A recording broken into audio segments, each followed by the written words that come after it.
What is important about creed and aqidah? If we were to go through the Quran and the Sunnah, one will be amazed about the fact that the ultimate salvation lies fundamentally not in one's worship, not in one's manners, not in one's character, not in one's charitable behavior. All those are important, no doubt. All those are important, encouraged, and part of Islam. But the thing that will actually save you on Yawm al-Qiyamah is your belief. Your belief. That's the element or the differentiating factor between any two given human beings. And that is actually what differentiates us from the rest of the creation as well. The fact that Allah Azza wa Jal gave us the free will to believe or disbelieve. As Allah says in the Quran in Surah Al-Kahf, وَقُلِ الْحَقُّ مِنْ رَبِّكُمْ فَمَنْ شَاءَ فَلْيُؤْمِنْ وَمَنْ شَاءَ فَلْيَكْفُرْ. And say, this is the truth from your Lord, so whosoever wishes to believe, basically may believe, and whosoever wishes to disbelieve, may disbelieve. Allah gave the human being and the jinn the ability to make that choice. And He also made it that the choice that you make is proportional to what will happen to you on the last day. Let's just look at a very simple narration. The narration of Al-Bitaqa, the man with the Bitaqa. That is an individual who will come on Yawm al-Qiyamah, and he will have scrolls upon scrolls of evil deeds. Subhanallah. Like the scroll is full with evil deeds.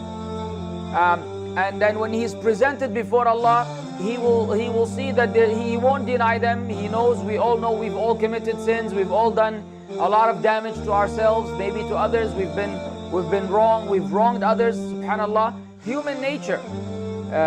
Because Allah described us as an insan as being zaluman jahula. The fundamental quality that we have is dhulm, oppression, and ignorance, and we have to remove those from our lives. And so when the person will believe he's destroyed, Allah Azza wa Jal will say, today nothing will be forgotten, nothing will be left out. And a bitaqa, a card, will be put forth, and it will be put on the other side of the scale where all the evil deeds were. And then that one bitaqa, that one card will outweigh all the evil deeds, and that card will have on it La ilaha illallah. La ilaha illallah is the key to paradise, it's the key to Islam, it's the key to Iman. It is what makes you a decent human being. It is what makes you a human being worthy of the blessings that you receive from God. Because what we receive from Allah is a lot, and what we give in return is very little. And the bare minimum to show the proper appreciation to the many bounties that we enjoy all over the place, around the clock, all over the world, is that we identify the right of Allah to be worshipped alone. And when Muslims, when they adhered, when they propagated, when they appreciated, when they respected this slogan of La ilaha illallah, Allah Azza wa Jal made this whole earth subservient to them.